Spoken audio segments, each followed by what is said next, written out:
touch with the Holy Spirit can stand up. The one that's talking should sit down, let him speak. Because who's leading the group? It's not me, you, it's the Holy Spirit. And he does work as he pleases. Yeah. He knows best. So we need to give that opportunity to the Holy Spirit to do his work. Because sometimes we have the Holy Spirit within us. But sometimes we have the flesh too. We prepare what we want to say and everything. And we don't follow that call, you know. So this is why I like Carmel Temple a lot more than many other places. Even though it's not a big deal, nor big organized, there's no great singing. There's a lot of things that are not there. Okay, somebody else just joined us. Who's that? Hello? Hi, this is Moj. Hey, Moj, how you doing? How about yourself? Doing wonderful, doing wonderful. Wonderful. So we've got you and Zeba in Zoom land, and we have my dear brother Nino from Carmel Temple, who I've known for about 2 years, or pretty much about 2 years now. 2 years since I started. Yeah, since I met him at Carmel Temple at the Course of Miracles class there. And then Moj, you haven't met my mother. She's sitting next to me. She's a unity minister. I see her foot. Oh, you just see my foot? Oh, and I see a foot there, so I'm not sure who's that. This is my Oh, foot. that's Nito's. Oh, Yeah. you're all in the same room. Got it. Yeah, we're all the same. Cool. Yeah, Nino has can't see us. Nino and my father have on That's one, Nino. and then me and my mother in another one. So you said your mom is a Unity Church? Unity minister. I'm a minister. Wonderful. Yeah. Yeah. I go to Palo Alto Unity. Oh, yes. Yes. Oh, my goodness. Yes. Well, you know, I used to live out in California. Wonderful. Wonderful. I was at the Unity of Walnut Creek. Oh, my mom goes to that one. Yeah, with David You McCarthy. said your mom goes there? Yeah, my mom lives in East Bay, so she goes to that one. She probably knows me. Yeah, and then we go to the Palo Alto one. And I've spoken at the Palo Alto one, and I also was in Sacramento for years as well. Oh, wonderful, wonderful. Yeah, I just moved here 2 years ago. Oh, So can you see me, or you can still just see my feet? I can see you, but you guys are your faces are like this big, so I won't recognize you guys if I see you elsewhere. All right. Oh, okay. All right, so we were just having some, we're in chapter 10. In the book, it is, I don't know if it's part 187. 3. Page 181. But it's the God Part of 4, sickness. part 5. The 5 is, it depends on which edition you have, but it's the God of sickness. The God of sickness. Chapter 10, in mine, it's part 3. And you are on the number 5. Yeah, that's what I have as 5. Mm-hmm. Yeah, I found it. All right. So the God of sickness? The God God of of sickness. sickness. I of sickness. Well, I think we read part 2 up to number 4. Or did we finish part 2, all of the part 2? Because we didn't have the video, Moj, I didn't know where we left off at. Yeah, we finished page 183. We did 1, 2, 3 of the decisions to forget.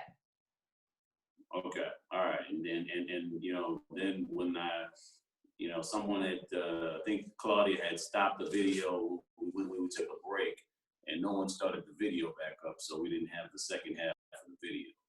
So that's why we had just finished the first one. So I was like, I don't know where we left off at, so we'll just go. We can go back. The decision to forget. You said we got to what part, Moj? We did the decision to forget. We did part 1, which we talked about of it forever, and then we did part 2 and part 3, and we stopped at number 4. Okay, so let's pick up there because it's only like 4, 5, and 6, and then we can go right back to the God of sickness. And Zeba, are you there? I was trying to talk to you before, but I guess Yes, you were sir. away. All right. Hi, okay. Zeba. Hello, Reverend Sheila. And Zeba, Again. hey Zeba, we have Nino from Carmel Temple with us. I've known Nino for about 2 years now. All So, right. Very nice. just Hello. popped up. And Robert is here, Stephen's father. All right. Awesome. All right. I can see. Wonderful. Mose, do you feel like starting us off? Well, first, let's do a meditation. Let's set the space. Yeah. Since my mother's here, you know, I don't have to do that. But you know something? I do remember, Mose, that you said you were gonna go ahead and do the meditation. Last I checked, did you say that? See, you don't remember where we are in the book, but you remember that I said that we should do the meditation.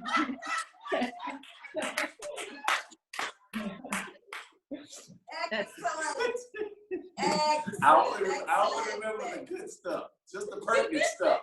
Somebody else is gonna do meditation, so I do believe. I remember you say. I said, okay, that's right, Moses still do that. There we go. You got it. You still feel like Okay, we can do that. all right. good. Okay. So let's just take a seat here with our feet grounded into the earth, connecting to the earth. And then as we are seated here, feel the space around you. The space that houses your energy. And the space that, as you go into silence, can be the place that you could get your own answers from. The space that it exchanges heat with you. The space that is in your magnetic field. And the space that if you sit quiet enough, it will speak. So allow yourself to just ground here. Let your energy connect to the earth through your feet, through your seat. Allow yourself to be here in this space of trust, in this space of submitting, in this space of believing. And as we go through this process here today, we'll experience what unfolds and what would be the answers that we need. Take a nice deep inhalation. Pause for a moment. And when you're ready, just exhale. When you're ready, just come back here.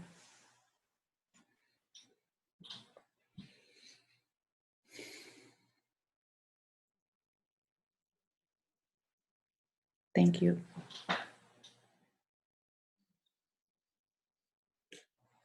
Thank you, Mose. And so let us begin our opening prayer. I am here only to be truly helpful. I am here to represent him who sent me. I do not have to worry about what to say or what to do. For he who sent me will direct me. I am content to be wherever he wishes, I am content to be wherever God wishes. knowing he goes there with me. Knowing he goes there with me. I will be healed I will be healed. as I let him teach me to heal. As I let God teach me. So it is. Amen. Amen and amen. All right, somebody else just joined us. Who's that? Please announce yourselves. You said, what's her name? Say it. Claudia. Oh, Claudia. It's Claudia. Hey, Claudia. Can you hear me? Claudia? Claudia? She has a problem with this sound. Okay, sorry, I was mute. That's okay. That's all Hi, right. Claudia. Hi, Siva. Happy to have you with us. Hi, Claudia. Okay. Claudia, we just did the meditation, so just briefly, anything going on with you? And then we're about to get started. Well, so nothing like a miracle. It's been a little challenging days, but I think the miracle is just to try to keep focusing and keep going. Okay. Yeah. All right. Hey, Claudia, Claudia, Moj, Yes, yeah. where we left off at. the miracle is that you proved you could do it. Yeah, right. No matter what. Yes. So Claudia, I want you to go back to the decision to forget and go back and go to paragraph 4, which is where we are going to begin. Mo reminded us that Yeah, hold on, let me. of that I need to. But the one that's when you attack, Yes. Yeah, when you it's attack. mine aren't numbered. So. Yeah, when you attack. Okay. Yeah. So while you're looking it up, Dad, would you mind starting us out, please? Okay. When you attack, you are denying yourself. You are specifically teaching yourself that you are not what you are. Your denial of reality includes the acceptance of God's gift because you have accepted something else in its place. If you understand that this is always an attack on truth, and truth is God, you will realize why it's always fearful. If you further recognize that you are not part of God, you will understand why it is that you always attack yourself first.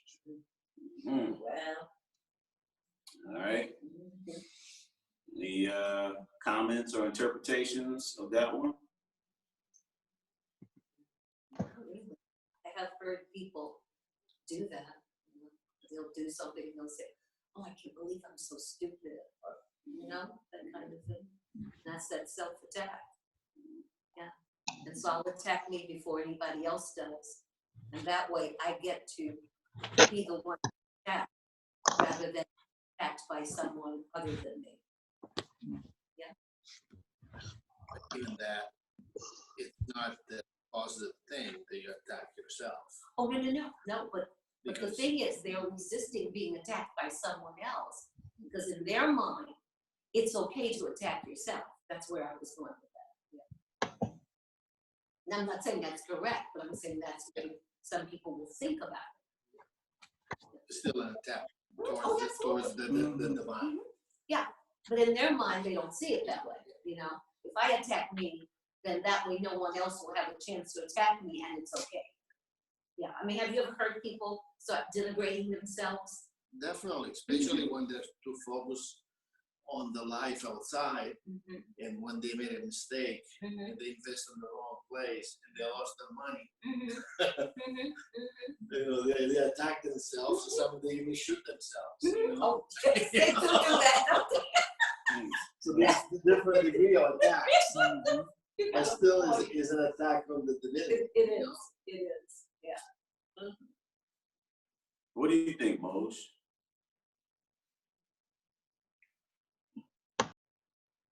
So I'm just reading the paragraph. To me, some of these paragraphs kind of jumps from one to something else. So, and I know it's the older style of writing, but the first thing I saw, as it says, when you attack, you're denying yourself.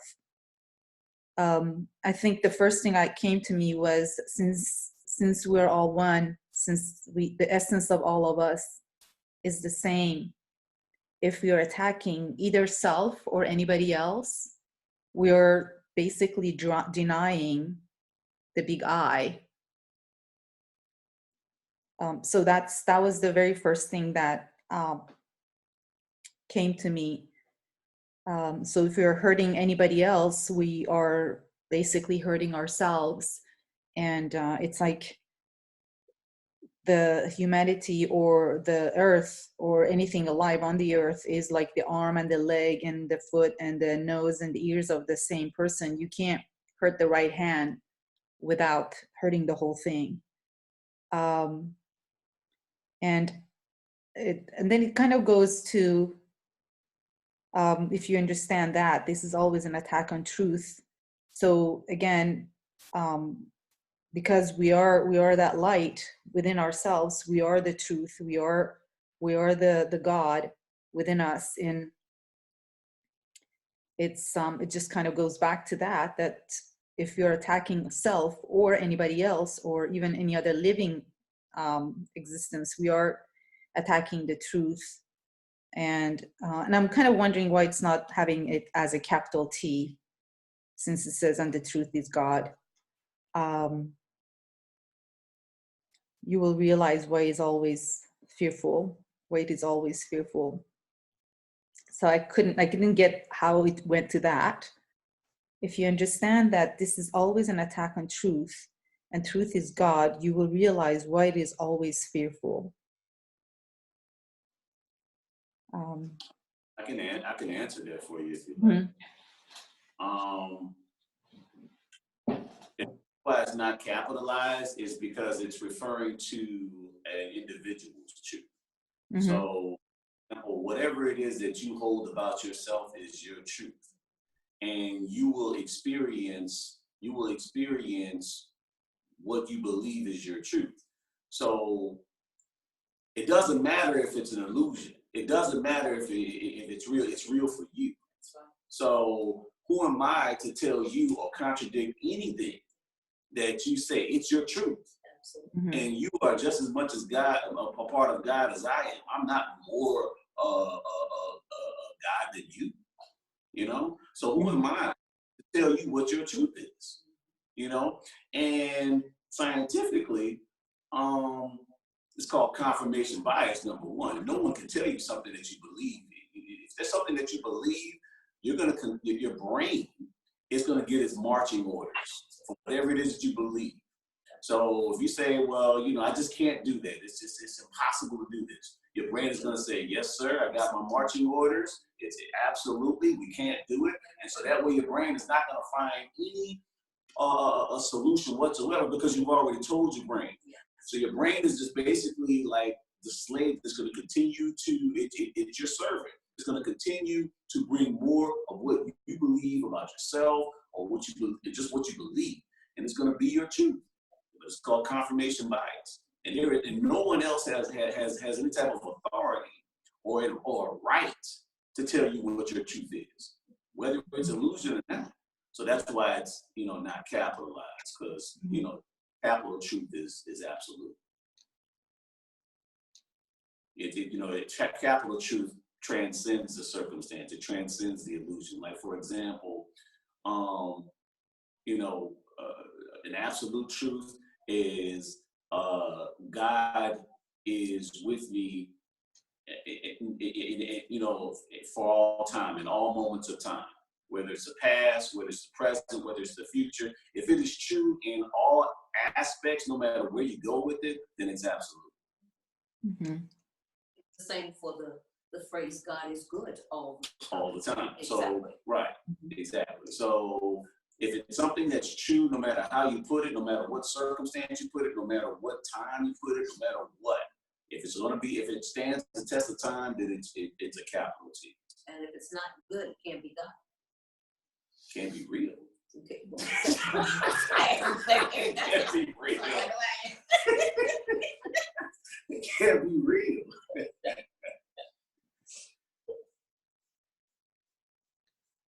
Did that answer your question about the capital T? Yes.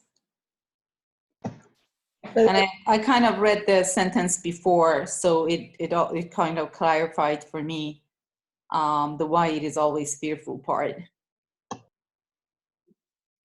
And if you want to think like why it's fearful, just to basically expound on it.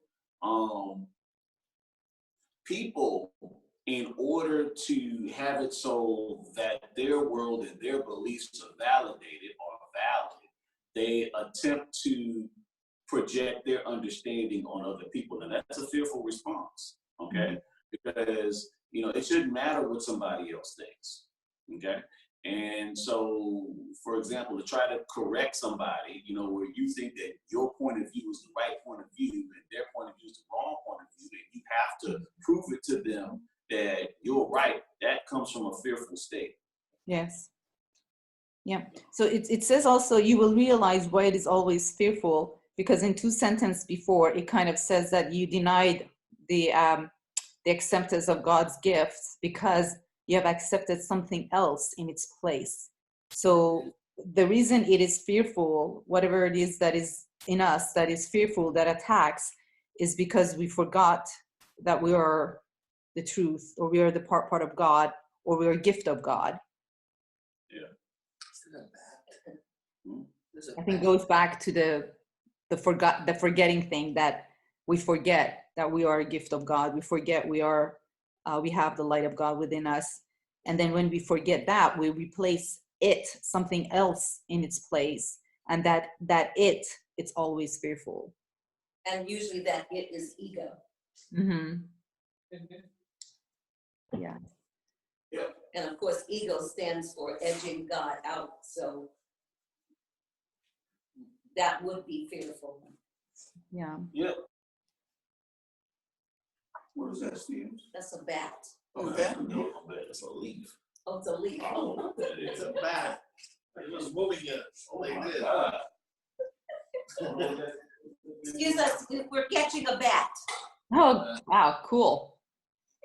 Yeah. So what I always think about ego is that actually it's not always. I'm just kind of, last night I was talking to a friend, and I said that I'm gonna assume ego like a kid that does, like a boy that does all these wrong things, like they climb the tree, they jump the fence, and they get in trouble, and they scrape their knees, and they kind of like do all these things. They punch another boy, it's like, and then just come from space of love, as I would be coming toward a child, and tell them there. You don't need to act out, and just kind of befriend it in a way that it wouldn't act out, and even extend love to it. Yeah. Because if you attack the ego, it feels a need to attack back even stronger. Because the ego's life depends on being right. Mhm. It depends on having its way. And so when you attack it, it will fight harder to keep its position. And that's why you have to very easily and effortlessly tell the ego, I'm really not interested in what you're saying. You have no power over me. I am choosing not to listen to you. I choose God instead, that kind of thing. Yeah. Mhm. What do you think, Dino? Oh, I agree with everything they said so far, so. Do we want to move on to paragraph 5? Yeah. All attack is self-attack. It cannot be anything else, arising from your own decision not to be what you are. It is an attack on your identification. Attack is thus the way in which you identify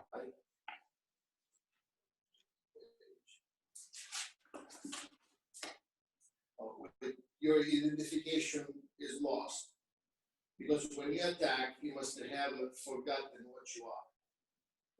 And if your reality is God's, when you attack, you are not remembering Him. This is not because He is gone, but because you are actively choosing not to remember Him. If you realize No, that, we're going to stop there. So We'll there. talk about it. Yeah. We'll stop there. All right. All attack is self-attack. What do you guys think about that? Well, because the very essence of attack is an ego thing. Notice it's capital, so. Yeah, but it's also because we are all one. So if no matter who attack, you're attacking yourself. That's what it's meaning. Yeah. It cannot be anything else. So what does that say to you all, like in if we translate that into everyday understandings, as far as like right here, right now, all attack is self-attack. And we think of some people that we've attacked, that we've talked about or judged or something like that. President Trump. I wasn't going to mention anything. I wasn't going to say anything. I wasn't saying anything. I'm just saying, can we think about some people that we judged or spoken or talked about or referred to unfavorably? We were only attacking ourselves. Yeah, because there's only one of us. We were only attacking ourselves. Yeah. Yep. We're different expressions of that one, but there's only one of us. Anybody have any questions about that?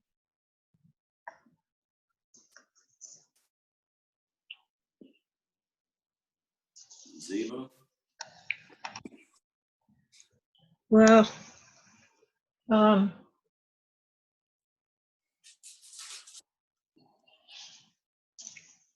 no, thanks. Okay. Claudia? No questions. It's very clear. Good.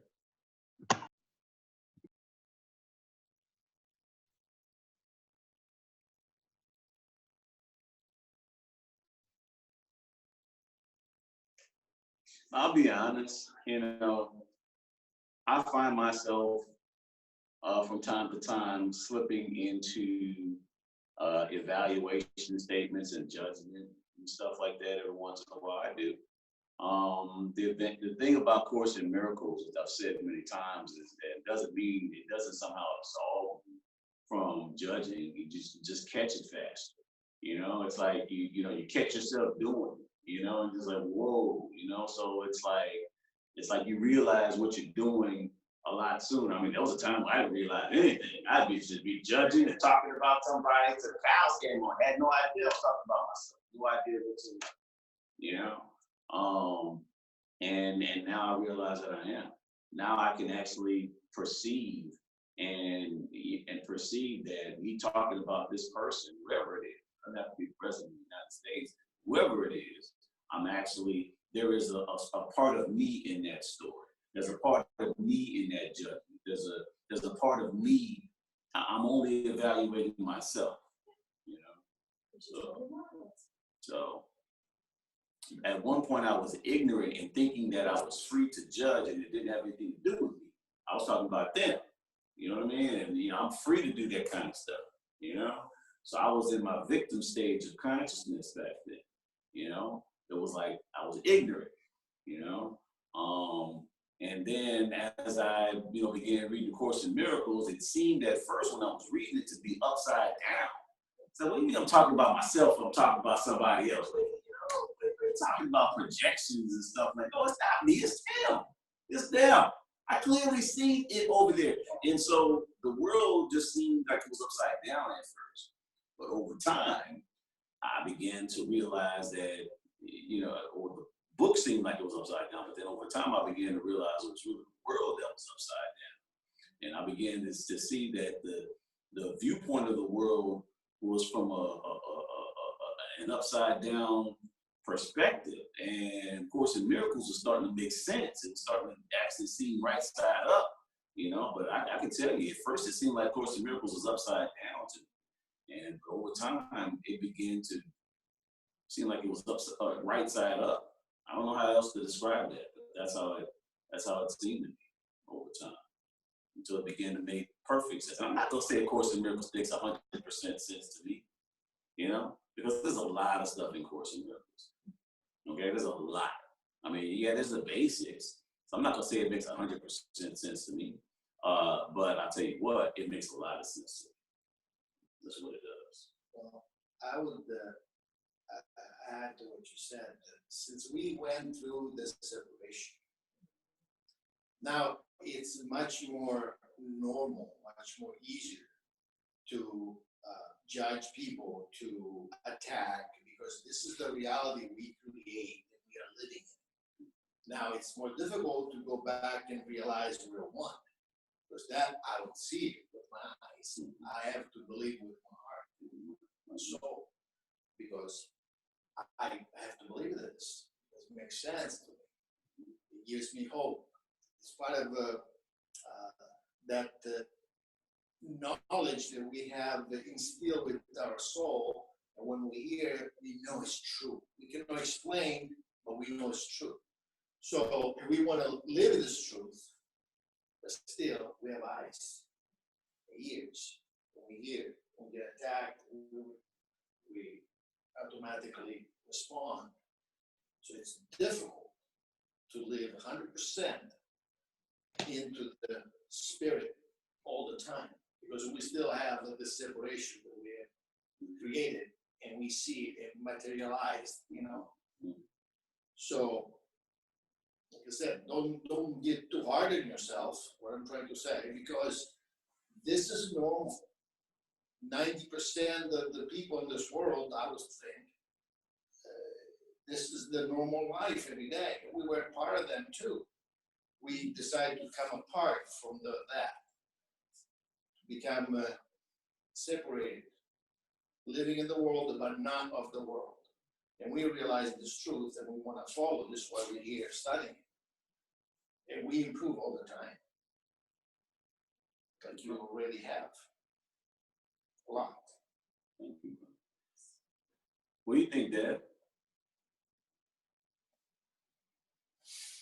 You're using that analogy of the world being upside down does kind of clarify some things for me.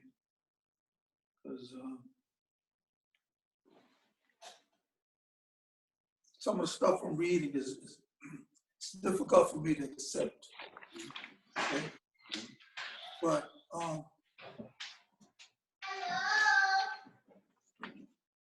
it's a little bit clearer than mud right now. Okay. A little clearer than mud. A little clearer than mud. Okay. All right. Means I got a long way to go. Not necessarily. It can happen in an instant. Okay. All right. All right. Is everybody ready to move on? Yes.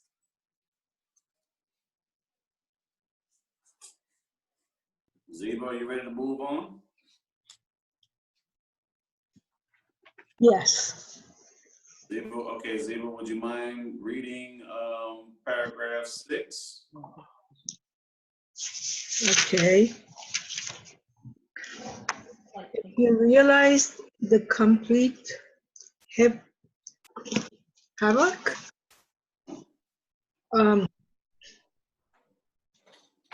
This makes of your peace of mind. You could not make such an insane decision. You make it only because you still believe it can get you something you want. It follows then that you want something other than peace of mind, but you have not considered what it must be. Yet the logical outcome of your decision is perfectly clear. If you will only look at it. By deciding against your reality, you have made yourself vigilant against God and His kingdom. And it is this vigilance that makes you afraid to remember Him. What do you think about it? Wow. Any comments on that?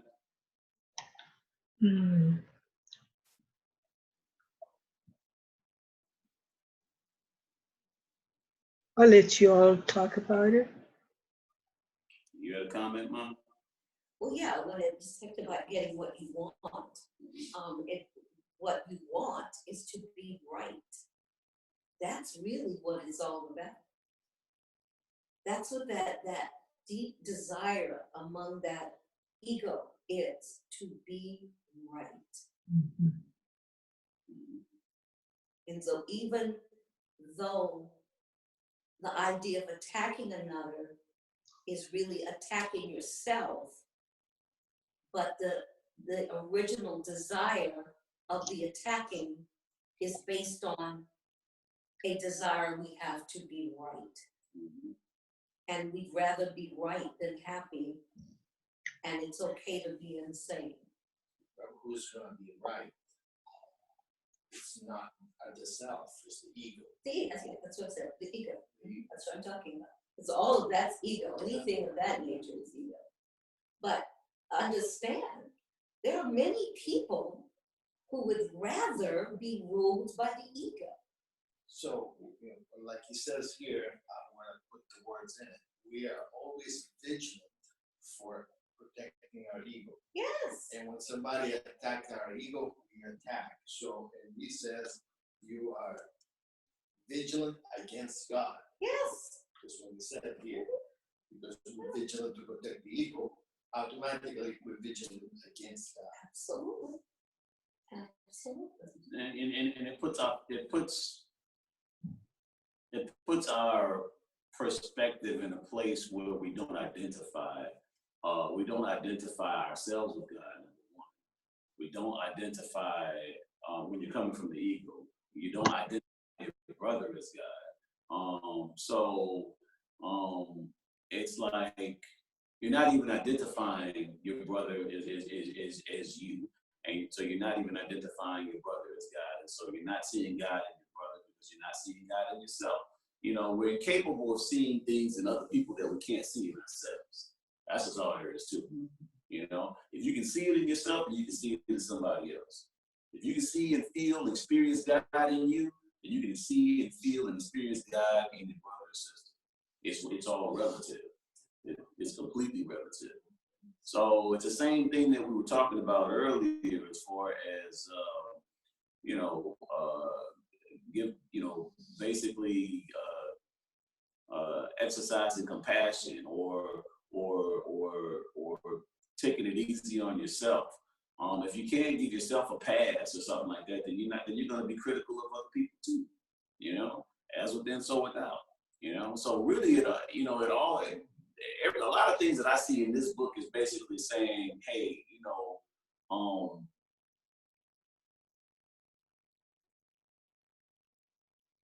be these ways towards yourself, and everything else will follow. This is what I get from it. You know, be these ways towards yourself. In other words, be loving towards yourself. Be kind towards yourself. Have compassion towards yourself. You know what I mean? Things like that. Because as you get into the habit of being these ways towards yourself, then you will begin to be these ways towards other people. You will begin to be the same way, exercise compassion, exercise all sorts of things, if you can do it with yourself.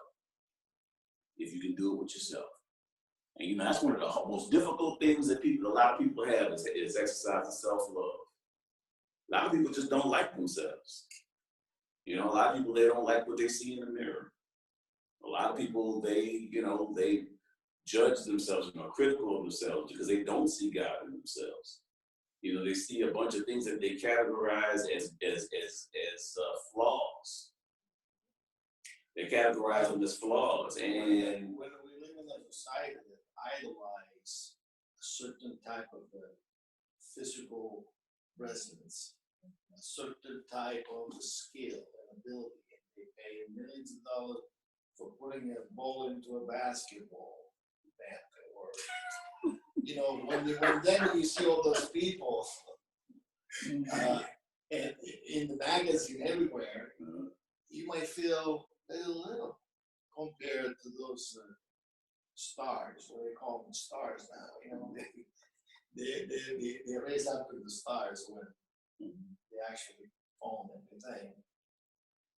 And so there is this disbalance of views, and there's a lot of people end up not liking themselves because they compare with what the world is making a standard, and not everybody can match the standards. because not everybody is the same. There's a lot of things that makes a person more skillful in an area in another. Mhm. So, and peer pressure makes people want to be looking like that person. And they go to extreme place to get there. Now they're doing a lot of surgery too to get to the point. Some they're losing the track of where they started to be, and they turn to be completely unhuman looking for so many operations they get done, they receive. And it's all that because they're trying to like themselves. Because the people that go through all this extreme, they don't like themselves. What do you think, Claudia?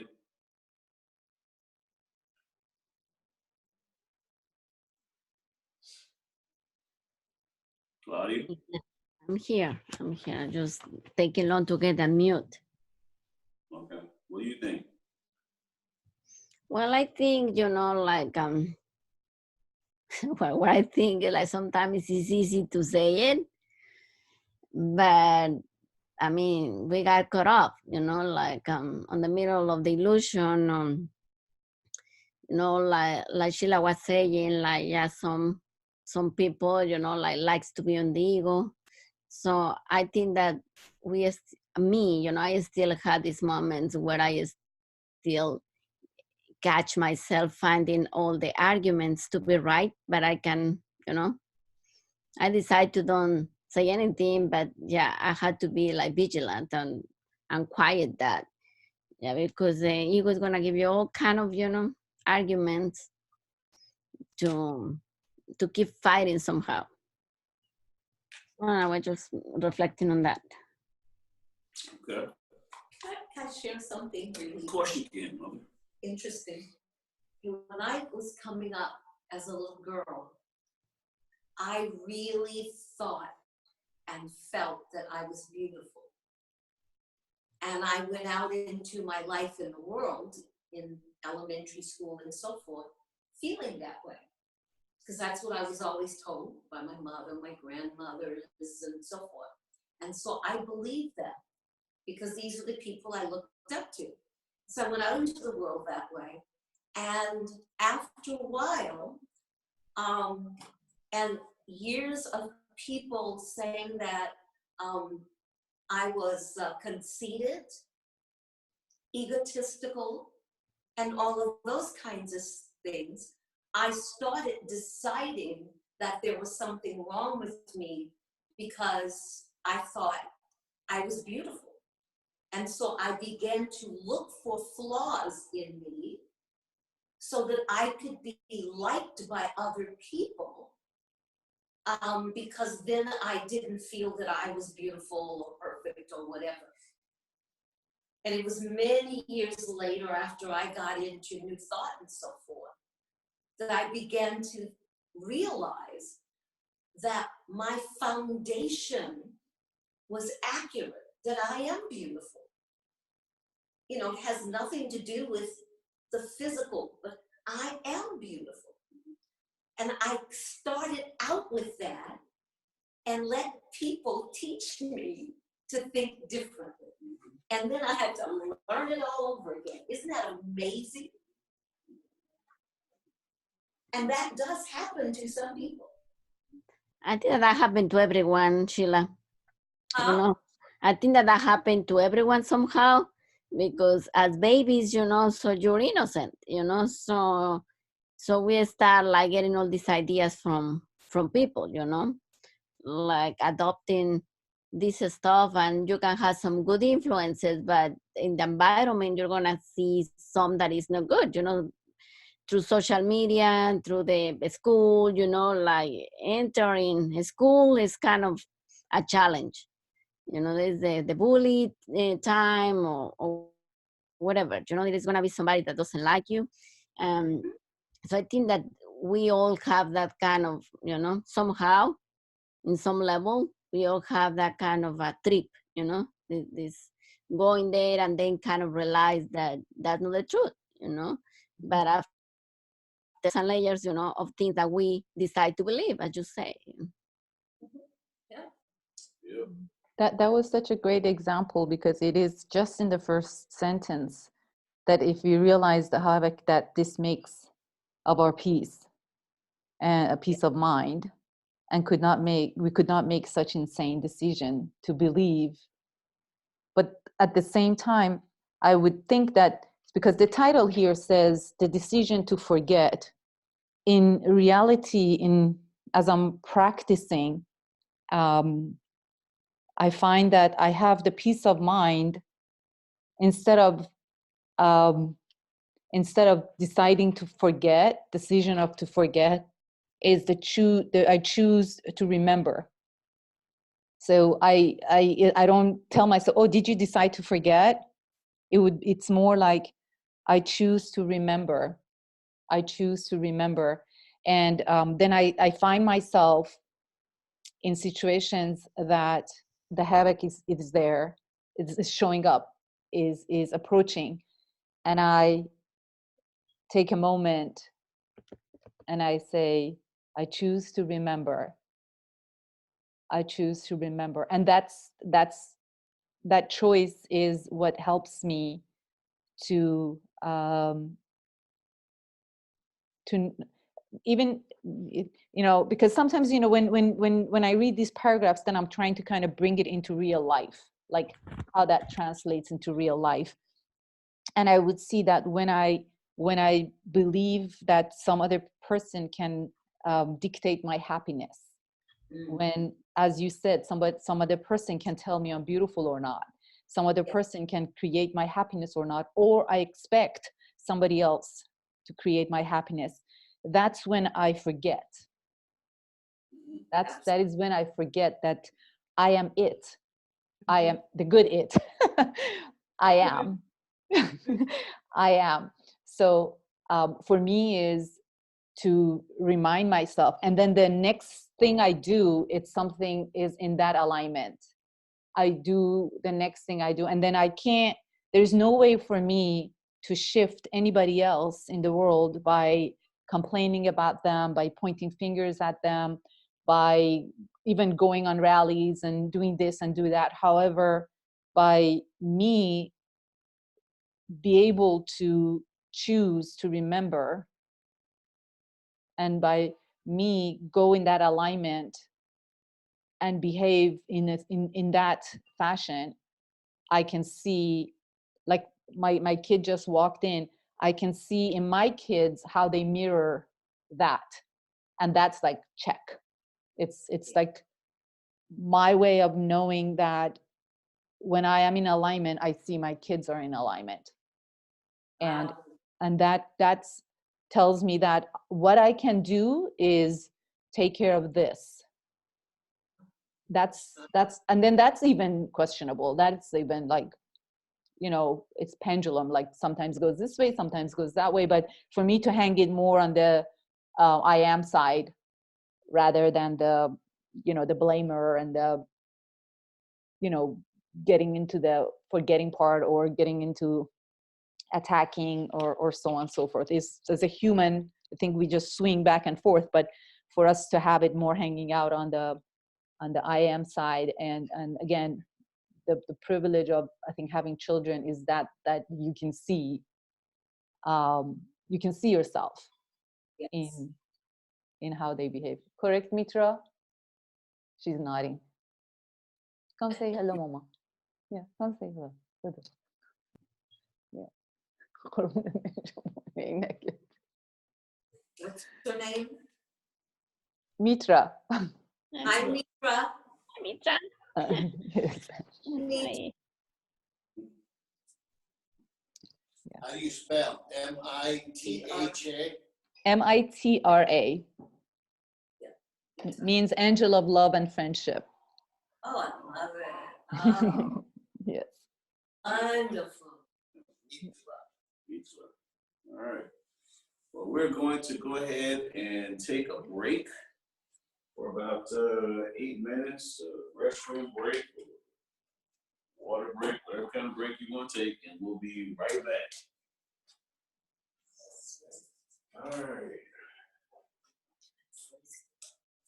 Yeah, I just went upstairs and adjusted the thermostat, 'cause it's cold in here. Yeah, because it's nice So- upstairs. Huh? It's nice upstairs. Well, it's always warmer upstairs. You know why? It's close to the sun. Also, there is the thermic factor. Heat Heat rises. Yes. Yeah. Drop something, Sheila, without, your registration. Oh. Yeah, no, you step Oh, on it. that's a. Yeah, there you go. Okay. Nope, you had your hand on it. No, that's. Oh, let me get it. Right there. There you go. Better. So you probably don't need that if you were registered down at the church. Yeah, I changed the address, and I haven't received it yet, but they took care of it on Sunday. So do you live here with Steve? Yeah, we both live here. Yeah, Nice. I had lived in Atlanta for 30 years, and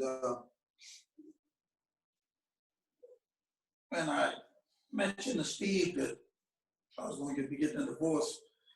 He suggested I come to Houston to change the environment.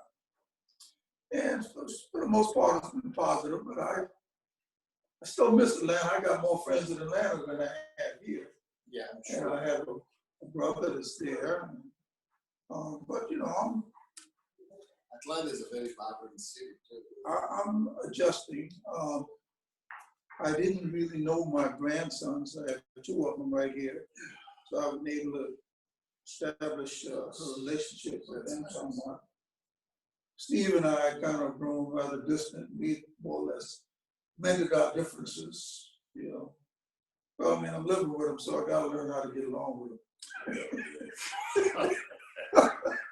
That would be kind of awkward living in the house and then, can't get along with somebody. That's the best opportunity for growth.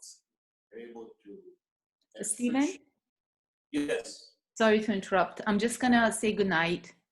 I'm gonna go hang out with my kid, and I'll watch the recording the last hour. All right, When- Moses, it's been a pleasure having you. Thank you so much. Have a beautiful evening. So, Bye, everybody. All right. Bye-bye. So you were saying? I said, when you have friction and you're able to stand the friction, you actually sharpen your tools. Mhm. Iron sharpens iron. It doesn't happen without friction. You're right. So the secret is be idyllic, you go smoothly along with everybody. Okay? That's not realistic. But it's not realistic, that's right.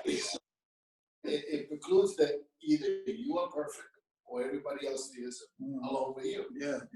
So, and I'm sure there is like burrs in this sculpture. They need to be chipped off. Mhm. And by doing this, you are chipping some of his, and he's chipping some of yours. Mhm.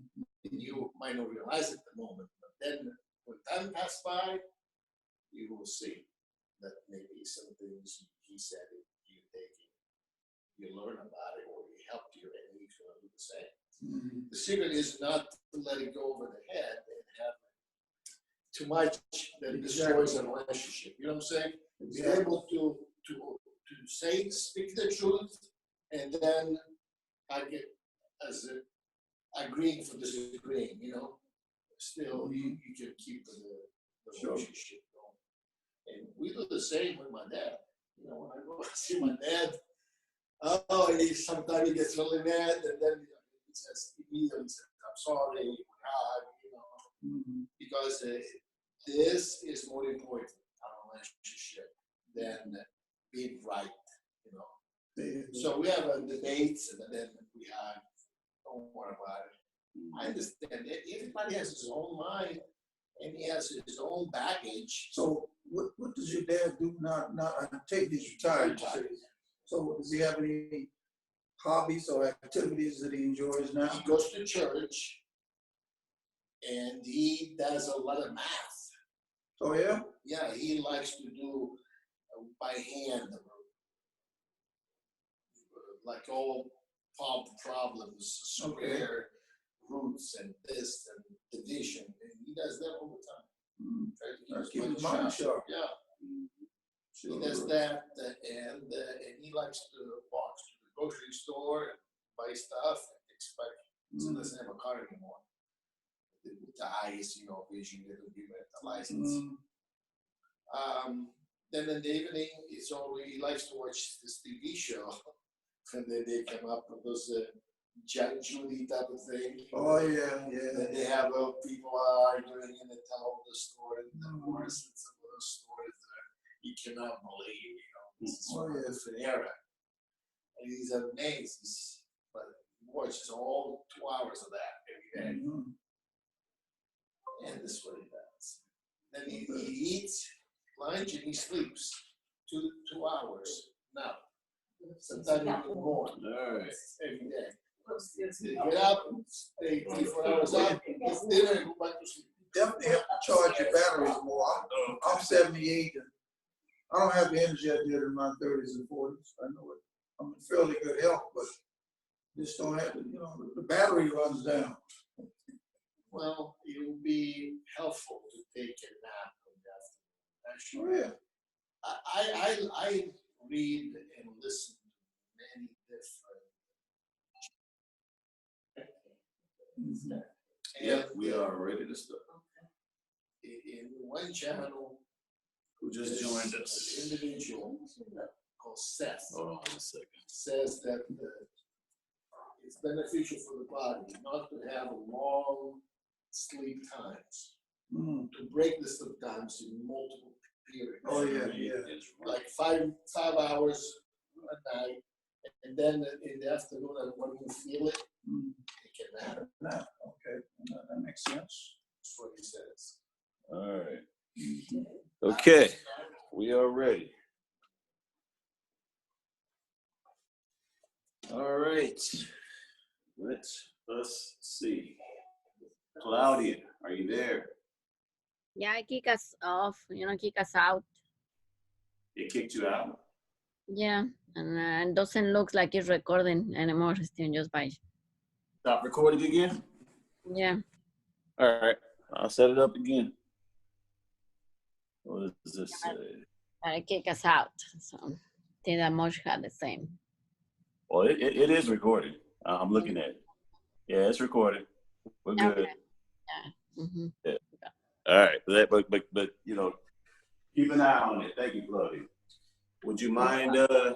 We are now going to. Did anybody have any more comments from the last the last one? So we're gonna go ahead and go to the God of Sickness. All right, Claudia, would you mind reading? I can read. Yeah. Paragraph 1. Mm-hmm. You have no attack God, and you do love Him. Can you change your reality? No one can will to destroy himself. When you think you are attacking yourself, it is a sure sign that you hate what you think you are. And this, and only this, can be attacked by you. What you think you are can be very hateful, and what this strange image makes you do can be very destructive. Yet, the destruction is no more real than the image, I thought those who make idols do worship them. The idols are nothing but their worshippers are the sons of God in sickness. God will have them released from their sickness and return to His mind. He will not limit your power to help them because He has given it to you. Do not be afraid of it because it is your salvation. Good. Any comments on this one? So, just something that comes to me for the idols, the first thing that comes to me is the images that we think we had to fit on, That's something that just came when I was reading. So the things that we think that we had to achieve, or the images, or the personas that we think that we had to do, you know, to be. You mean not being enough until we accomplish this or accomplish that? Exactly. Like when we think that our idols are our kind of how can I say, expectations of us, or our, you know, like something that maybe we see in social media that we need to be that way, you know, we need to achieve this, or whatever, you know. Be worthy, to be worth something. Exactly. Yeah. So then we keep attacking us because we are not those images, but at the core of our beings, we are the sons of God, you know, and we are in wrong thinking because we forgot our real value.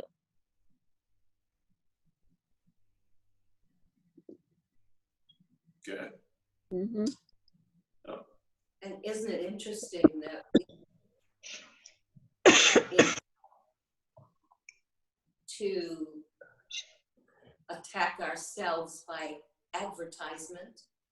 Mm-hmm. What would make you look better? What will make you be smarter?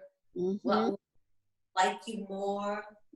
We are encouraged to attack ourselves. Mm-hmm. Advertisement, right, Claudia? Yes. Yes. You Yes. really are. Every time you turn on your television and, you know, you maybe watching a wonderful program, but in between that which pays for us to be allowed to see this program is attacking us. Mm-hmm. Teaching that we are seeing is you are not enough. No, exactly. You need this and you need that to be enough. And that's attack. You are not enough. Yeah, you're not enough. We are in lack, you know, somehow we are in lack is what they teach us. They show us. Imagine how much it would be if you have this car, or if you have and this if you home, eat this kind of food. if these clothes. Exactly. You know, you will be enough with these clothes. Yes. You know? And that makeup, that lipstick, that cleanser for your skin. Yeah, absolutely. Oh, yeah. Why you have to fix of yourself, you know, those kind of things, Sheila, you know. And in the woman world is even worse, you know. Wow, you know. Because advertisers know that we are more susceptible. Yeah, we are an image, actually, you know, for social media, we are an image, no more than that. Yeah, mm-hmm. Which is. I think that worked maybe on me as a young person, but I've got to the point now where I'm just immune to all that advertising on TV. And that's when I go to the bathroom. Age, Has its value. Maturity is wisdom. You know, that has its value. It's another fact.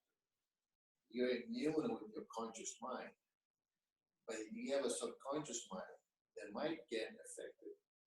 So when you are at the grocery store without realizing, you're going to pick that product rather than the other one, because your subconscious mind gives more value. And for the same price, they know that. This is why they pay hundreds of $millions for 15 seconds. Because it works. We just like computers, and with the microchip, you bring images and ideas without realizing, and you run it all the time. This is what it's tricky. This is why I don't watch TV anymore. I mean, I do, but I pick what I want to watch, a movie, whatever, YouTube, but I don't watch TV that runs that I've not decided what to watch. I record everything. That way I fast forward through the commercials. And I don't watch news. So what's the point in knowing that there is an earthquake that killed one person or two? I cannot do nothing about it. I'm a minister. That's my prayer list. It is. Okay, but it doesn't. I cannot change what happened. But so rather than getting all upset about it, and that will happen every day. But I don't get upset. See, that's the difference. You know, but some people cannot handle that. But as a minister, I am to pray for all of these things that are going on in people's lives. And then I am given direction as to how to support them in moving through these things without being affected by fear and that kind of thing. And so as a minister, and I watch it very, I don't want to say dispassionately, but without any impact on my mind, body, or spirit. I am watching it as if I am being given a prayer list. And when I'm being finished being given my prayer list, like on Good Morning America, that's the only news thing I watch. Then when I do my prayers, especially my midday prayers, I begin to visualize the healing of that which I have seen, and to see all people of the world being surrounded by an energy of love and peace, compassion and power, and not being impacted by that. So that's for me.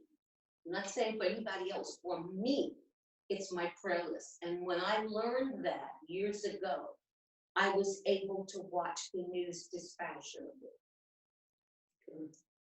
That's it. So you go to the news to find direction of where you need to pray for. Exactly. Because your life is a life based on prayer. Exactly. And so you need them actually it's a good tool because for you. Because if somebody has to pray every day because he feels the desire to pray, what do I pray for that for? Exactly. Now you're going to get a list right there. That's my prayer list. It's your prayer list. That's a good thing. That's my prayer list. And for everybody that has that spirit to want to pray all the time, like the Bible says, pray without ceasing. Without ceasing. That's right. Exactly.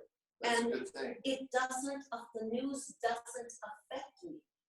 And it's because my intention is prayerless. That's right. Yeah, it's not to, let's find out what's Never going heard that on. before. Thank Yeah. you very much. Yeah, Appreciate it's that. prayerless. And so I'm watching it dispassionately. I get all my information as to what may be affecting my brothers and sisters. And so in my prayer, I lift them up in the arms and the presence and the spirit of God, that they may move through these things that are in the news without having it affect their lives, without it causing them fear or doubt or anxiety, and having them know that God is always surrounding and uplifting them, and God is going before them, preparing their way for success, for healing, for perfection, for restoration. That's the way I pray every day, 2-3 times a day. Do we have any more comments about paragraph 1? Zeba? No, thank you. Okay, all right. Everybody ready to move on to paragraph 2? Yeah. Yes. All right. Yeah, I guess I'll go ahead and read. I think I'm the only one who hasn't read. So, all right. All right, hold on. What comforter can there be for the sick children of God except his power? Except his power through you. Remember that it does not matter where in the sonship he is, where he is accepted. He is always accepted for all. And when your mind receives him, the remembrance of him awakens throughout the sonship. Heal your brother simply by accepting God for them. Your minds are not separate, and God has only one channel for healing because he has but one son.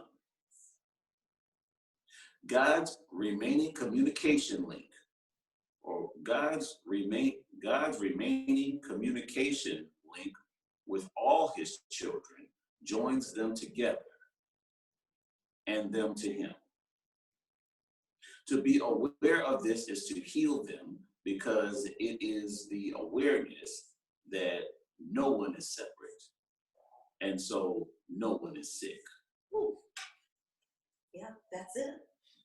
And that's what I just finished saying. That's exactly what I just finished saying. You know? Uh-huh.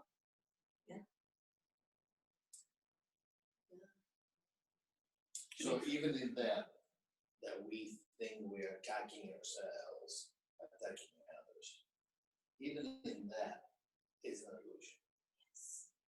You cannot attack yourself, basically what he said. You cannot willfully attack yourself.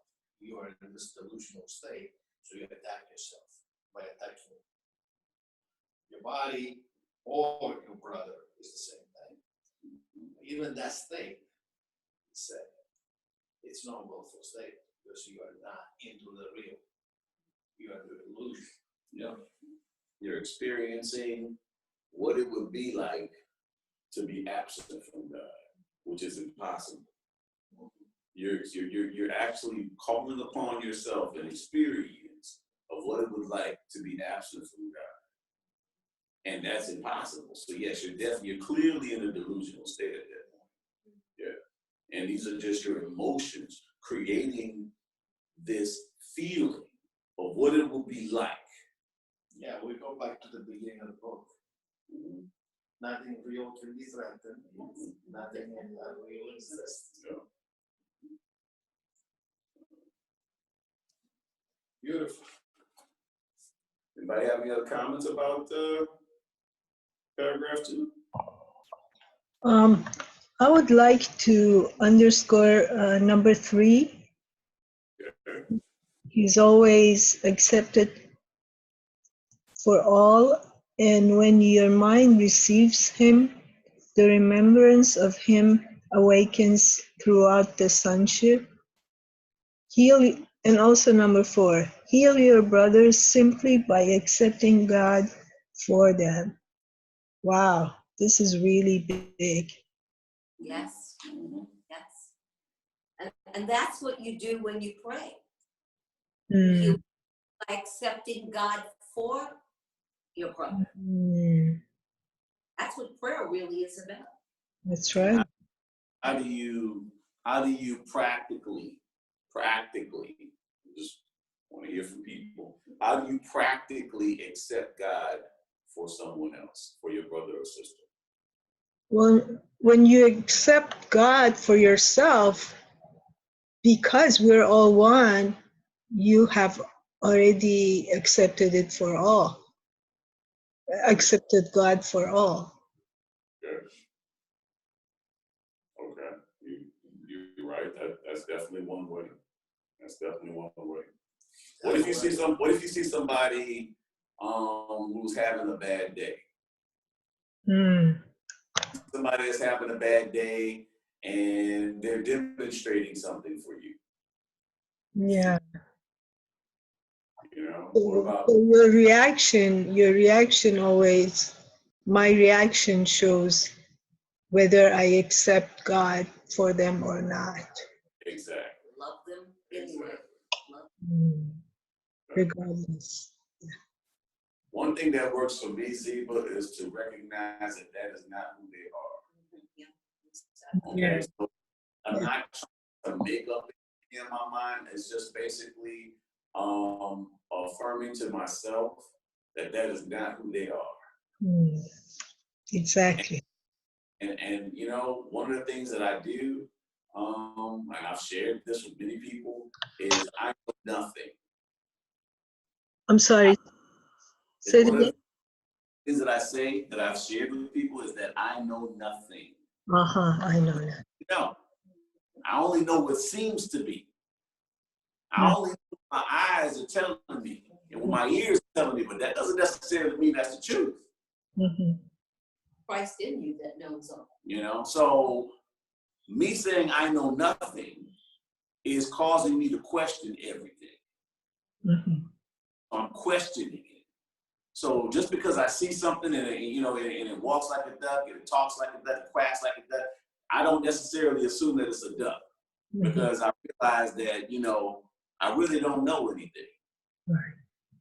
I don't know what actually went into what I'm seeing right here. I don't even know what this is a demonstration of. Perhaps this is a demonstration for me to check something within myself. Mm-hmm. Perhaps there's just a synchronicity going on where this person is going through something right then and there, but at the same time, it's really a message from me. Yes. That's something within me. So something, I don't know what I'm seeing right now. Mm-hmm. I don't know. And so when I am able to relinquish what I think I know, that allows me to be open to something greater. When I'm able to release the intellect and just let it go. Okay? Mm-hmm. And just relinquish it. Okay? That's what opens me up to a greater truth. So. Yeah, in other words, detach myself from the ego trap. Very good practical explanation. Detach yourself, become the observer. I like this. Yeah. And what you can do, I learned this from one of my great teachers, is just to ask, what is this for? Yes. Spirit to Mm-hmm. speak. What is it for? Yeah. Say, why is this happening? What's it all about? And what is this for? Yeah. Again, a testimony to me knowing nothing. Exactly. I don't know what this is about. Exactly. That I know nothing, but at the same time, I'm willing to know what the message is, or the lesson is, or whatever. So what you've actually done right there, in spite of how you do it, because there's a million different ways. One way is, what is this for? But what you've actually done is you've actually relinquished. Yes. You've relinquished a certain amount of investment into what you think is real, which then opens up something for Holy Spirit to actually communicate with you. Because Holy Spirit can't communicate with you if you think you know everything. Exactly. Yeah. Holy Spirit can't tell you anything then because you already know it all. What's Holy Spirit going to tell you? You know it all.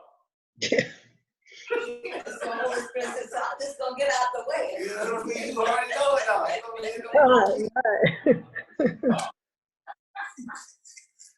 getting an image in my head. And one of these images, this is not real, but we make it feel real. Our body, our senses make it feel real. So, but now we know that we are one, and that in our brother, we need to see the divine God ourselves.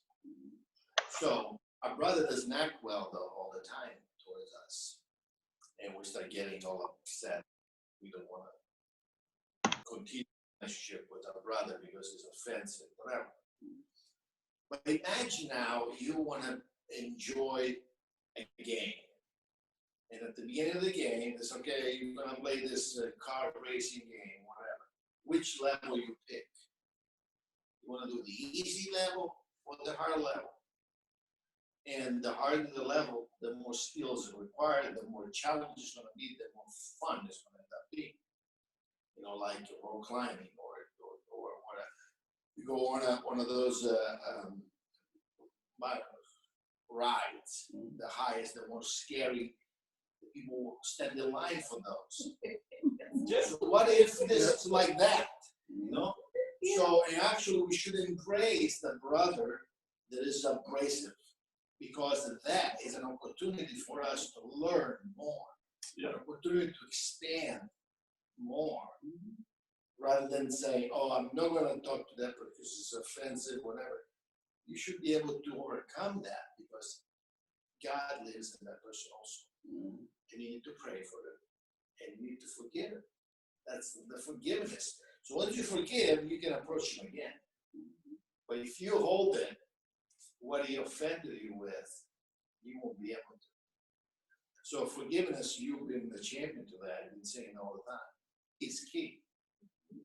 Forgiveness is key to be able to see the brother as God, as part of yourself. Without that, they're very difficult to do. Because you hold them with that image of what he did to you, how was disrespectful, hurtful. But you forgive, then you can embrace it. And because that didn't happen, you already forgot. And that continually gives us the opportunity to be in a challenging relationship with the brother, which is going to be beneficial to him also and to us. Him because he's going to see the God in us, the ability to forgive and let it go, the love. And he's going to elevate him too. He's going to elevate us because we use the opportunity for growth. And he's going to elevate him too. So which makes me think, why do we divorce when we have the best opportunity to grow? We just jump at one ship to go to another that we think is easier, but that was more challenging, the most growth you can get there. But some people run away, they don't want to go. Yes, Yeah. I'm telling you. There's a lot more growth on that challenging relationship than when it's easy. Because if you go through life easy, you don't hit the highs and the lows. You hit the mid-range. In other words, you don't stretch. You don't stretch. You know, so I'm just confused sometimes. This is why my heart says I don't need to continue this relationship with this person, but then it is my biggest challenge, my biggest opportunity for growth at the same time. I see that way, and I've been able to overcome it and forgive and move on. It has made me a more patient and more open person. And then sometimes I go back and do myself as I have to stop this. And I go back and thinking, but God lives in that person. That's make me go back. When I think that God lives in that person also, and completely opposite from me, maybe I should forgive and see what lesson is there for us, both of us. So anyway, a little thing that came through. All right. Well, I have to share, you remember Reverend Lafayette Seymour? I remember. Yeah. They called him, he's deceased now, but they called him the mystic of unity. He was deeply into mysticism, and his very movements and the way he dealt with people, you know, was like dealing with Jesus. Well, he was starting to become so deep into his meditative state that he really needed to stop driving, because he'd be driving and all of a sudden he would disappear into himself. Well, one time he did that and ran into the back of the guy who had stopped at the stop sign, and Lafayette was like, ooh, he was just gone, and ran into the back of the guy. So he got his little stuff together, his license and all that stuff, and got out ready to apologize and to give love. And the guy got out of his car yelling and screaming and cursing. I mean, cursing at him and just yelling and just in rage. Lafayette walked up and he didn't say anything at first. And the guy realized he wasn't responding, except Lafayette said, I behold the Christ in you because I can't stand the rest of you.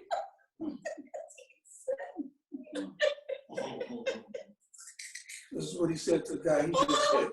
I He behold. just ran into. Yeah, but the guy, I mean, it was really extreme. God called him everything but a child. Oh, Yeah, cursed exactly. him out something vulgar language. I mean, just and coming at him and punching in his face and all that kind of stuff. And Lafayette was standing there just breathing in and out so that he would stay calm. And when the guy slowed down, because he wasn't getting any reaction, and Lafayette just looked him in the eyes and said, I behold the Christ in you, my brother, because I can't stand the rest of you. Wow. Yeah. And and this discussion and what you were saying just brought that back to me, you know? Yeah. That's all we have to do, right? Is just behold the Christ in that. That's about it. Yeah, and we don't have to stand the rest of them. Yeah, it's happened to me too. One day I was thinking that, oh, how am I gonna fix this problem with my car? I got a car, a used car, but to me it was a new car. And there was an oil leak, and I replaced the gasket, continually up to the dealer. They put the gasket, continually again. So I was thinking about this. I was going to the dealer. I stopped at a traffic light, and I had those thoughts in my head, how much they want to charge me. I want to see if they can do a warranty. And this lady hit me in the back. So on top of that stress, I get that, and I jumped out of my car. And I said, what happened? Are you on the schedule phone? I didn't curse. I thought she was texting. She said, no, I wasn't on the schedule phone. And then immediately I apologized to the lady because I was too jumpy. But anyway, she was very kind. She gave me the insurance. No problem. But then another day, I was very meditative, very peaceful in the sky. Takes from 3 lanes, right, and almost hits me. I had to brake, and he just missed me. He probably did not realize what he was doing, because he would have killed himself and me. Okay, he did that, and I didn't know how long it. I maintained my peace, and because I realized this guy doesn't even know who did. It almost killed me. So it's the state of mind that you're in, and that starts with the morning. You know, when you start the morning right, you're able to overcome all those situations. All right, let's move on to the next paragraph. We got a lot of paragraphs on this one. So paragraph number 3. Dad, you want to read that? Paragraph number 3. To believe that a son of God can be sick is to believe that part of God can suffer. Love cannot suffer because it cannot attack. The remembrance of love therefore brings invulnerability with it. Do not side with sickness in the presence of a son of God, even if he believes in it. For your acceptance of God in him acknowledges the love of God he has forgotten. Your recognition of him as part of God reminds him of the truth about himself, which he is denying. Would you strengthen his denial of God and thus lose sight of yourself? Or would you remind him of his wholeness and remember your Creator with him? Okay. You know, that's kind of what I'm a prayer partner, but that's kind of what they teach in Unity, is to affirm wholeness, which is expressed as healing. If someone's talking about, like, you know, they're sick and, you know, they have cancer, whatever it is. I mean, the bottom line is right now they're coming to you from a standpoint of lack. So they feel that their health is somehow lacking, you know, and so we all feel that way sometimes. So just understand that we take turns. We take turns. So there's times that I feel like my health is lacking. I'd like somebody to be there for me. You know what I mean? There's times where I feel like there's something lacking. You know what I mean? And you know, that's where I'm going through my humanity. And so I'd like somebody to be there for me. Sometimes I'll call them out, or I'll talk to Claudia, whatever. And so then that person is just basically to remind you of something. You know, to remind you of something that you temporarily forgot. You know, so we do that, you know, as far as prayer chaplains, you know, so we basically, during the prayer, we just basically affirm wholeness. You know, that is our absolute state, is wholeness. So let us just remember our absolute state of wholeness. And so let us see that absolute state being manifested as healing in the body, as alignment with spirit in the mind, healing in the mind and the body, things like that. You know, but it's like a reminder, and that's kind of what I see right here as well. So.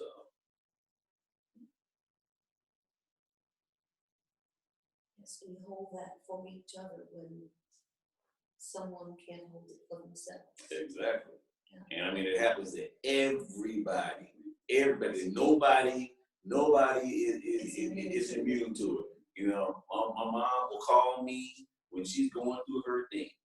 You know, and I'll call my mom or Claudia when I'm going through my thing. You know, everybody goes through something, and the blessing is to actually have somebody you can turn to that can hold the high watch for you. You know, somebody that can actually hold the high watch. You know, when you temporarily forget, that's a blessing right there. That's an abundant blessing right there. You know, so. Yeah, I wanna read this again. Do not side with sickness in the presence of the Son of God, even if he believes in it. Mm-hmm. For your acceptance of God in him, acknowledge the love of God he has for God. Mm-hmm. So, That's a perfect statement there, really is. Yeah. It really is. yeah, when they are attacking, when they're doing something vicious, it's not love in them. It's not the Son of God in them doing it. It's their illusion that took over. So if you accept that God in this person and acknowledge that the love of God that he has forgotten, so you can still forgive anything. You know what I'm saying? And because this guy is delusional. And really, And if you get on it with that attack, it means you've been joining in this delusion. You know, this is what it's saying to me. yeah. And really, there's nothing to forgive, to be honest with you. It's just basically, you know, we are meant to go through our things. You know, there's, you know, it's like, I believe that at some point we'll begin to move away from where we actually associate our humanity with a weakness, or somehow, we're putting a negative value on it. Not saying that everyone's here, but at the same time, everyone is meant to go through a certain amount of humanity, or else we wouldn't be here. You know, that's what we're here for. We're meant to go through a certain amount of humanity, and so I'm in ministerial school. My mother's a unity minister, okay, and yet my mother still needs someone to hold the high watch. You know, she's going through all sorts of spiritual enlightenment. She teaches classes and stuff like that. So what that tells me is that it doesn't change just because you learn greater truths and things like that. You know, you still are meant to go through your humanity. Well, that's how we evolve. Yeah. It's like, that's the training ground, isn't it? Yeah. Yeah. I mean, I've been through out-of-body experiences and all that kind of stuff, but that's our training ground. To be able to really honestly, you see, the beauty is to be able to accept your humanity completely and understand that humanity is beautiful, just as it is. You are that way for a reason. God doesn't make any mistakes. You were the way, all the things that you might think are flaws, and you know my talk is going to be about this, okay? And things that you think are flaws are just hidden virtues that haven't been revealed yet in time. That's all. You're supposed to have these, whatever you think, whatever you're judging it as a flaw. You're judging it as a flaw. But at the same time, we really don't know. But God doesn't choose for us to go through humanity. We do. That's our choice to step into the human vehicle. That's our choice to learn, to grow, to evolve. God already sees us whole and perfect. But our desire is to see ourselves and God as one and to experience that wholeness and that oneness. So we step into these body figures to have the experiences that will lead us to the evolution in consciousness that helps us to become that which we desire to become, which is God. But this is a choice we make to come into this. God does not choose this for us. Please don't believe that. It's something we choose for our purpose and evolution, for our desire to evolve. It is not God's choice for us to be human.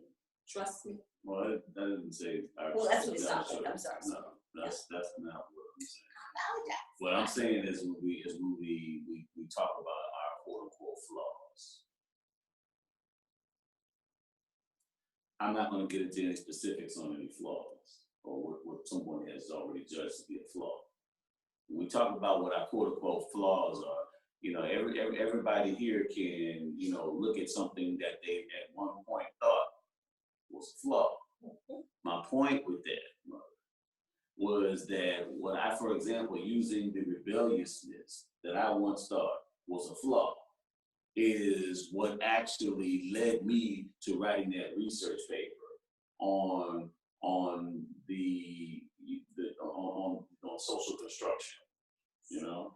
And so it was because of that rebellious nature that kind of led me to see a status quo system of conventional wisdom and social norms and common sense ideologies that was actually keeping us enslaved and stuff like that. You know what I mean? Because if I didn't have that rebellious nature, I wouldn't have seen it, bro. So that thing that I had classified as a flaw, I found out that wasn't a flaw. I thought it was a flaw. I said, I gotta do something about that. I gotta do something about that. No, I ain't gotta do nothing about that. It's perfect. I'm perfect just as I am. I ain't gotta do nothing about that. Because I wouldn't even made that research if it wasn't for that quote unquote flaw. That's the point I'm making. That the things that we judge as flaws are just virtues that haven't been revealed yet. That's the point I'm trying to make. Now, I try to leave it open in general like that because everybody has a different idea of what they think is a flaw. And my reason for saying this is to get you to look within whatever it is that you think is a flaw that you have and take another look at it. Maybe it's really not a flaw. There's no flaws unless you use it to attack yourself. Then it's a flaw. If you're not attacking yourself. So you're saying that somebody that's, say, a convicted murderer, there's no flaws in that? Yeah, what I'm saying is that this person, we don't know the story. We don't know what this person is here for. Not everybody's here for the same thing there. Some people are here to teach other people. Some people are here to actually be a demonstration as far as teaching, to actually live a life that actually teaches a whole bunch of people and stuff like that, okay? So we can go right back to Donald Trump, okay? Donald Trump, the personality, doesn't know anything about what he's doing, okay? But Donald Trump, okay, Donald Trump, the soul, made a decision to come here and teach us a whole bunch of stuff about ourselves, okay? We put Donald Trump in office. So Donald Trump, the soul, is here to show us something about ourselves, okay? And he is teaching us every day, okay? So he has a different type of journey there. So I don't know anything. Is the point I'm trying to make. I don't know anything. I don't know anything. That's the only thing I'm trying to say. So we don't know what each other's journey is about. This convicted murderer may have a whole different type of journey to be a teaching tool for the rest of the world. We don't know that, Dad. We don't know anything. That's the point I'm trying to make. So. Well, the murderer is deep all the way to his ankle on this mud called the real, which is not real at all, but he believes it's real. So he has to do whatever he takes to get his goal, whatever his goal is. So we're an enlightened being that knows that there is a God in my brother. There's a God within me. And this is not real. He's not going to go to that extent. So the person that goes to the extent of harming another part of himself is a delusional person. That he's so completely taken by this reality that he sees that he has to do whatever to accomplish his desires, whatever it is. Because nobody does for no reason. They have always that reason.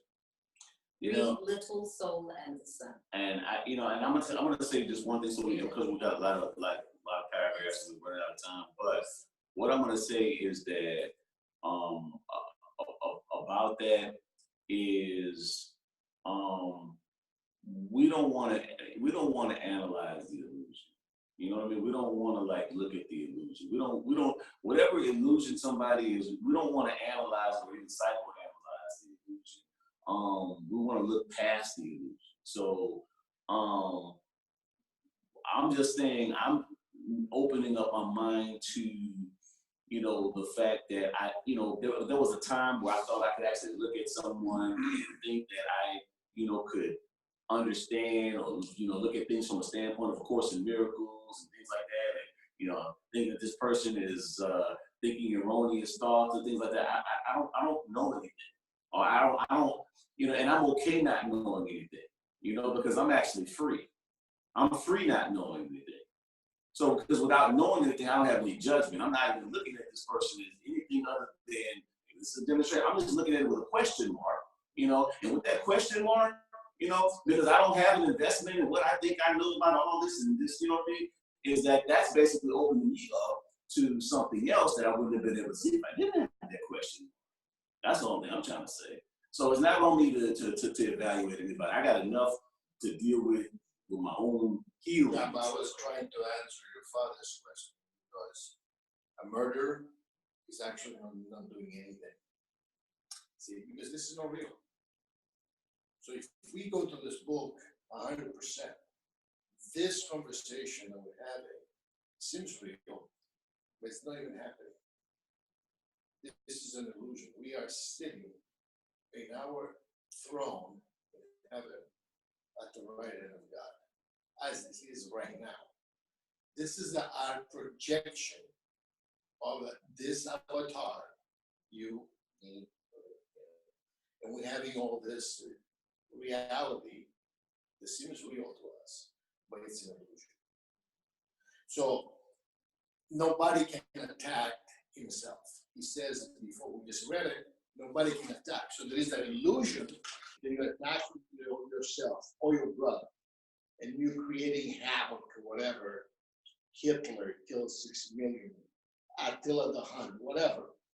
This all is an illusion. Nothing really happened. All right, so we are out of time. And so Claudia or Zeba, are you there? Yes, I am. Zeba, can you remember for me, please, that we stopped on paragraph 3 and we'll start off again on paragraph 4, please? 4. Yes, okay. All right, thank you, Zeba. Sure. All right, so who would like to pray us out? Nino is here. Oh, wow, we got somebody else to pray us out. Yeah. All right, you like doing that, Nino? I can do it. All right.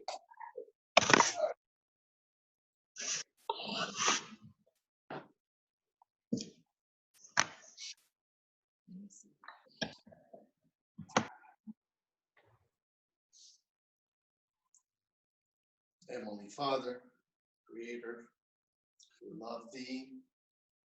We love that the Spirit that belongs in each one of our brothers and sisters.